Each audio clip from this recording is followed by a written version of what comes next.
Des entités qui structurent une économie nationale, y figurent en locomotive les entreprises du secteur privé. Mais si l'image de l'entrepreneuriat semble reluisante, il se cache une avalanche de problèmes tous aussi compliqués les uns que les autres, qui ne manquent pas souvent de pousser au découragement le plus tenace des entrepreneurs. Et parmi ceux-ci, le nerf de la guerre, ou en d'autres termes, l'argent, le financement de ces différents projets qui souvent rivalisent d'innovation et de créativité. Mais vous allez le voir, la créativité et les innovations seules sont loin, mais très loin de vous garantir un quelconque financement et parfois le chemin à parcourir est sinueux et éprouvant. Mais dans un contexte économique ultra complexe mais compétitif, les banques et microfinances rivalisent d'adresses pour être au cœur des activités de ces acteurs primordiaux de notre développement. Immersion dans le labyrinthe des financements des entreprises au Cameroun.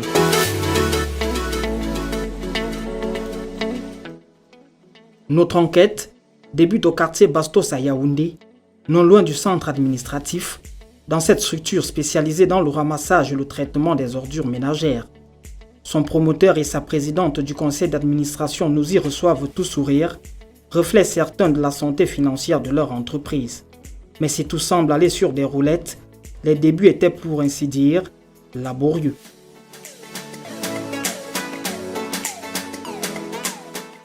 Je suis Madame Mekongo Alvin, PCA de la société Option Salle. La société Option Salle, c'est une entreprise de droit camerounais qui exerce dans le domaine de la précollecte des ordures ménagères.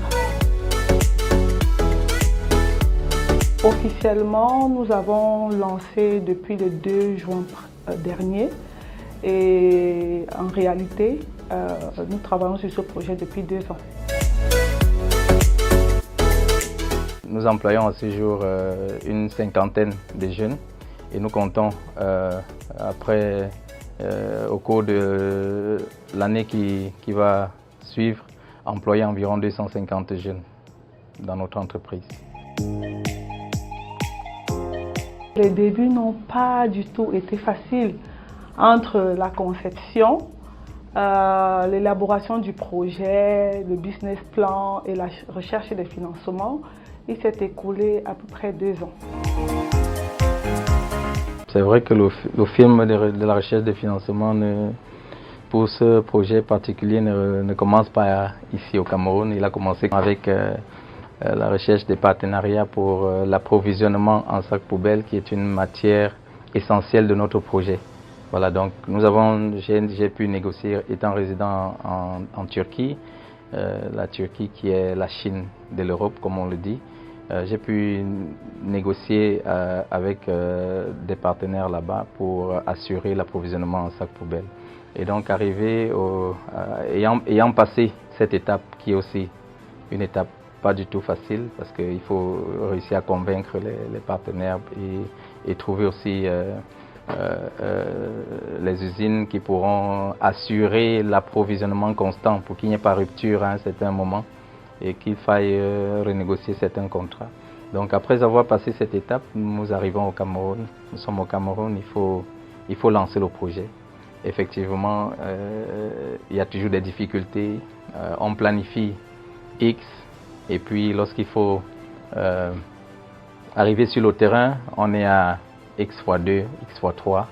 Donc voilà, on se retourne vers les institutions bancaires. Il y en a des diverses. Nous avons déposé des demandes de crédit dans environ 3 ou 4 banques de la place. Les réponses sont les réponses habituelles. Vous êtes une start-up, entre guillemets, vous êtes une jeune entreprise. Vous avez un business plan, d'accord, il est prometteur, mais il y a des réalités sur le terrain. C'est vrai aussi. Ils ont raison, parce que le business plan en lui seul ne suffit pas, parce qu'il y a des facteurs de surprise, je dirais comme ça, qui interviennent dans la matérialisation ou le fonctionnement d'un projet, surtout lorsqu'il est nouveau. Donc à ce point, ils n'ont pas du tout tort. Mais il y a ce problème-là. Ça veut dire qu'on vous dit, quand est-ce que vous avez déjà commencé? Est-ce que vous avez lancé les activités? c'est un peu curieux parce que pour lancer les activités, il faut les fonds. Voilà, mais on vous demande quelle expérience vous avez sur le terrain. Est-ce que vous avez lancé les activités? Vous répondez, en fait, vous êtes venu vers eux parce que vous avez besoin effectivement des fonds pour lancer ce projet. Et voilà un peu la difficulté qui revient un peu partout. Voilà, on vous dit, lancez le projet et puis on verra, on va vous accompagner après.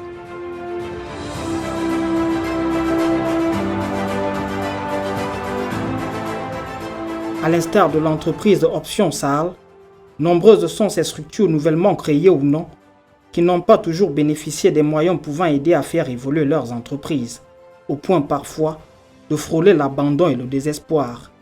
Effectivement, on pense toujours à un certain moment à abandonner. Heureusement, comme je vous l'ai dit au début, je ne suis pas à ma première expérience. Ça veut dire que je sais que en plus de l'idée, il faut être persévérant. Il faut vraiment être persévérant. Si on croit à son projet, les réponses telles que celle-là ne doivent pas nous décourager. Effectivement, nous avons persévéré, nous avons insisté. Nous sommes partis d'une banque, du refus d'une banque à une autre, du refus de celle-là à une autre. Et puis finalement, heureusement, nous avons trouvé quelqu'un qui a voulu bien croire en nous, en notre projet.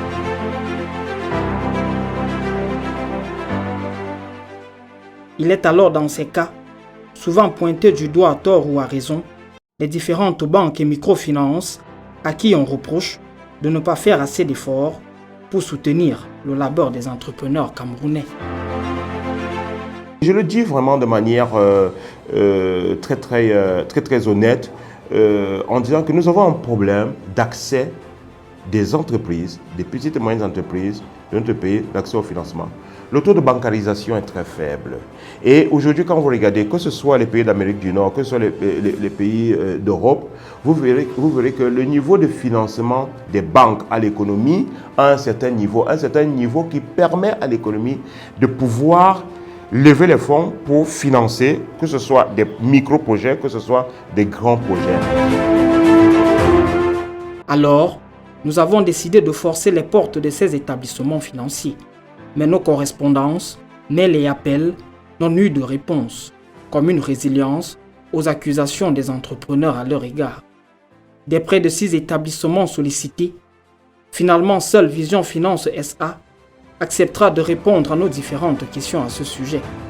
Vision Finance SA est une microfinance de 2e catégorie qui a vu le jour il y a un peu plus de 2 ans et qui a pour promoteur et président du conseil d'administration M. Jean-Pierre Amourou-Belinga.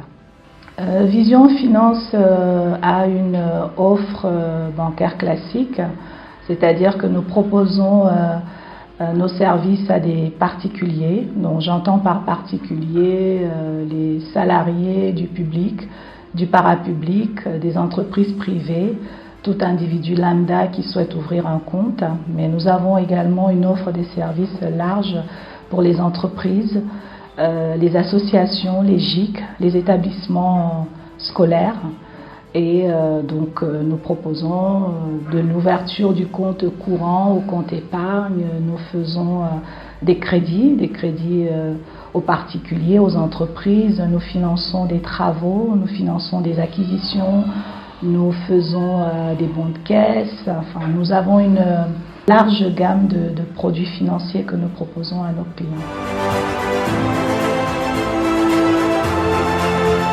La politique de financement est ici expliquée, ainsi que toutes les étapes à franchir et le canevas à suivre.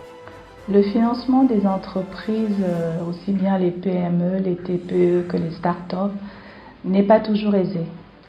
D'où la mission de Vision Finance SA, qui est entre autres de proposer des solutions à ces entités économiques qui sont exclues du système classique. Nous avons une offre de services qui leur est adaptée, à savoir que nous les accompagnons à structurer leur activité justement pour être éligibles. Pour bénéficier d'un financement à Vision Finance, c'est simple.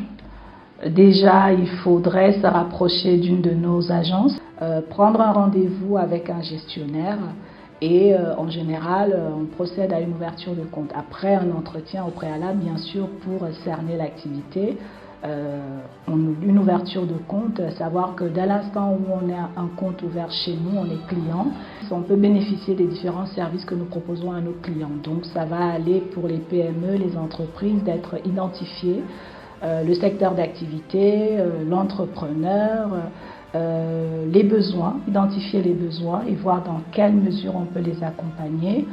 Concrètement, ça va être un dossier à monter, un dossier avec des documents qu'on demande par rapport à la structure. Si on est enregistré au registre de commerce, on peut demander des garanties en fonction du type de prêt et puis le dossier est traité.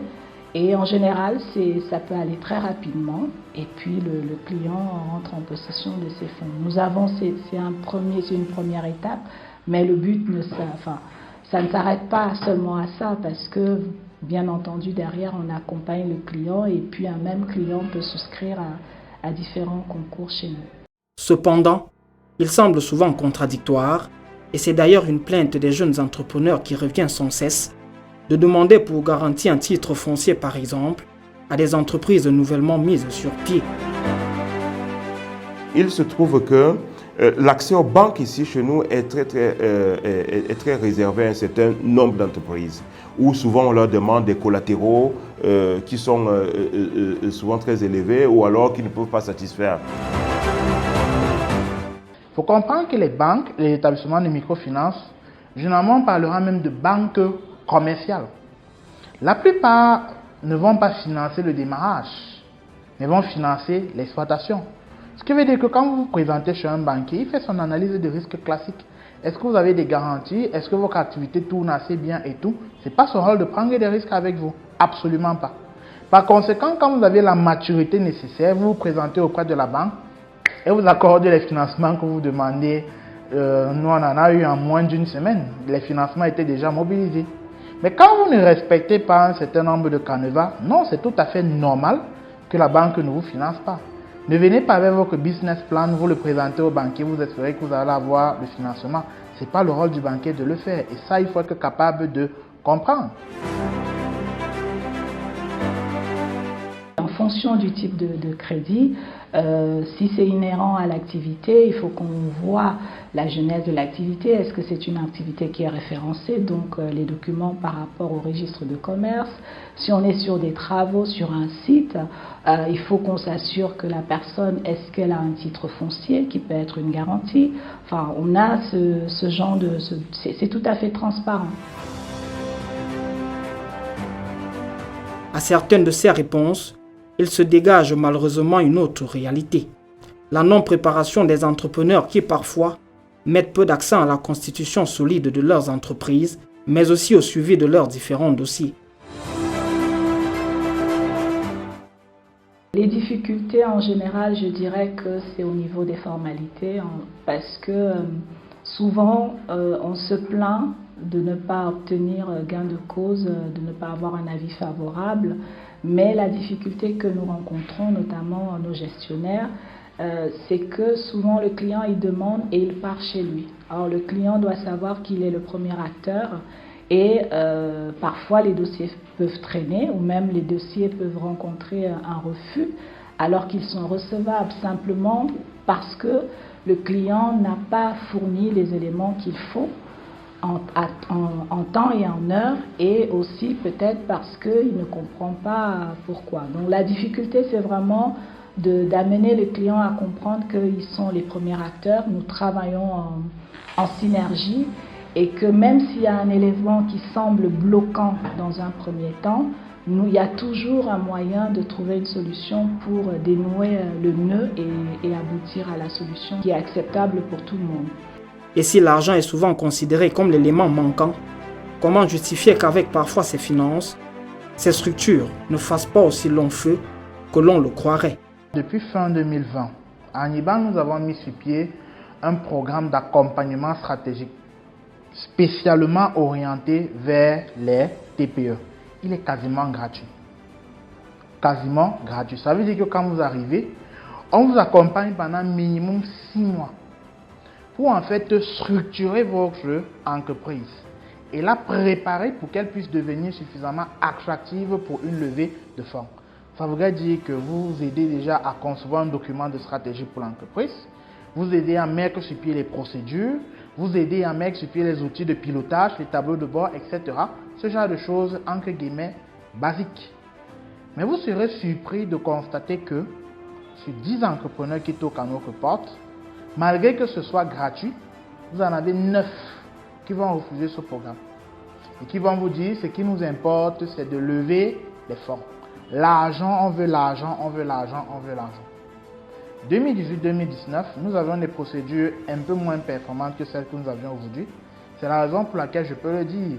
75% des levées de fonds qui ont été réalisées à cette période-là ont réussi, mais finalement les entreprises ou les startups ayant levé des fonds ont fini par échouer.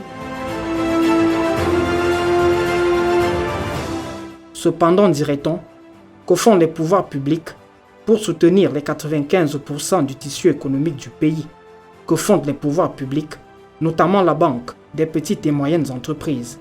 Annoncé par le président Paul Biya en 2011 lors du comice agro-pastoral des Bolova, cet établissement de crédit spécialisé doté d'un capital de 10 milliards est ouvert au grand public depuis 2015 et le moins que l'on puisse dire est qu'en dépit de ses efforts, les entrepreneurs camerounais n'y consacrent pas grand espoir.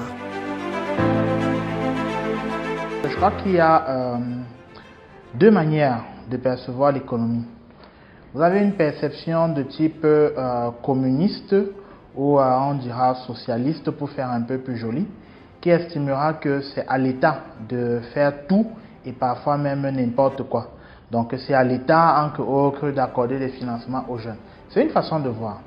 Il y a une deuxième approche qui est beaucoup plus libéraliste ou si vous préférez capitaliste, qui estime que le rôle de l'État c'est simplement de créer les conditions pour que le jeu soit équitable pour tout le monde et que c'est les acteurs privés, c'est le marché qui devra en fait intervenir. Alors le Cameroun se positionne beaucoup plus dans la deuxième optique, c'est-à-dire une économie de marché. Lorsque nous sommes dans une économie de marché, le marché du financement est un marché comme tous les autres, c'est-à-dire qui obéit à la loi de l'offre et de la demande. D'un côté, vous avez donc les agents à capacité de financement et d'un autre, vous avez les agents à besoin de financement. Il faut donc réussir à les mettre ensemble et à faire les arbitrages qui s'imposent. Ça peut se faire soit par la finance traditionnelle, notamment grâce au système bancaire, au système financier traditionnel, ou alors ça peut se faire par les méthodes alternatives, ou ce que j'appellerais encore la finance innovante, dont à la fin, je ne pense pas qu'il y a un échec de la part d'un quelconque acteur. Je pense que c'est simplement un marché. Et de la même façon que quand vous allez dans un marché, si vous avez besoin de vous acheter une chemise, avec 1000 francs, vous pouvez avoir une chemise, mais certaines chemises vous faudra 100 000 pour pouvoir les obtenir. C'est pareil. Et même si les pouvoirs publics ne peuvent pas tout faire, il se dégage de temps à autre des sursauts d'action. Tel est le cas du fonds d'aide au prototypage, institué par la PME, qui ne manque pas de mettre en lumière les créations de nombreux entrepreneurs camerounais. S'il est constaté une explosion des entrepreneurs en notre pays, n'est-il pas opportun de se porter vers les nouvelles méthodes de financement que sont le leasing, le crowdfunding, le prêt participatif et autres? Car il devient évident qu'aussi grande soit la bonne foi des établissements financiers publics ou privés, tout le monde ne saurait en être bénéficiaire. Au crépuscule de cette enquête, il est évident que des efforts généraux sont à faire pour aider les TPE, les PME et même les très grandes entreprises. À Vision Finance, nous finançons également les grandes entreprises, des PME avec un capital assez conséquent. Nous avons des crédits qui se montent à des centaines de millions. Vous avez pu voir, par exemple, lors de notre anniversaire, le 2e anniversaire, des entrepreneurs qui ont témoigné, qui travaillent avec nous. C'est vrai que nous avons parlé des PME, des très petites entreprises et des startups, mais nous finançons également les grosses structures. Si les banques pouvaient être un peu plus souples, parce que ce n'est pas évident pour une jeune entreprise d'avoir déjà des garanties et même le fonds de roulement. Surtout quand une banque te dit le projet est porteur, le projet est bancable et qu'après on se retrouve à te demander des garanties que tu ne peux pas trouver. Après, ça décourage et ça fait que on peut rien faire. Il y a deux problèmes, deux difficultés qui sont partagées. En ce qui concerne le financement, nous avons deux difficultés partagées entre les banquiers et les entrepreneurs. La première difficulté étant la crise de confiance que le banquier a avec, envers les entrepreneurs.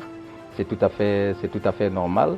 Et cette crise de confiance-là entraîne naturellement la recherche des garanties qui parfois sont très élevées aussi. C'est un problème, mais on le comprend. Et la deuxième difficulté, c'est au niveau qui concerne les entrepreneurs, c'est que le taux de crédit est vraiment élevé. Le coût du crédit, en fait. Le coût du crédit, ça veut dire entre les frais des dossiers, les assurances sur le crédit, le taux d'intérêt et tout ça. Là. Vraiment, c'est un peu élevé, à tel point que des moments, une banque peut accepter, par exemple, de vous accorder un crédit, et que vu ce critère-là, vraiment du coût élevé du crédit, que l'entrepreneur arrive à se décourager. Voilà.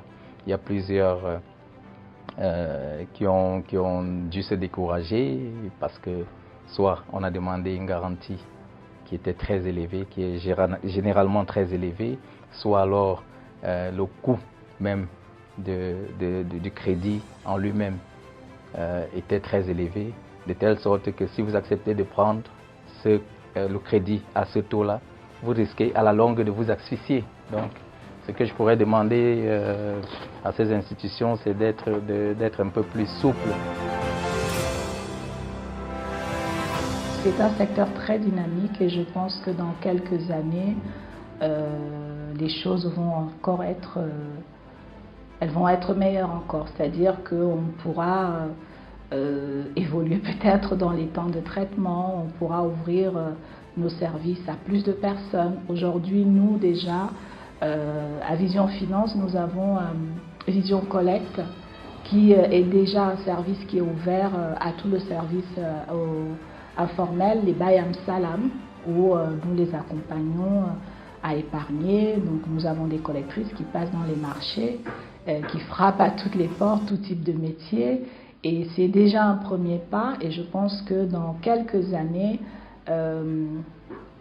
ces usagers auront un accès beaucoup plus aisé à nos services. À nos clients, merci de nous avoir choisis comme partenaires. Nous sommes fiers de travailler avec eux.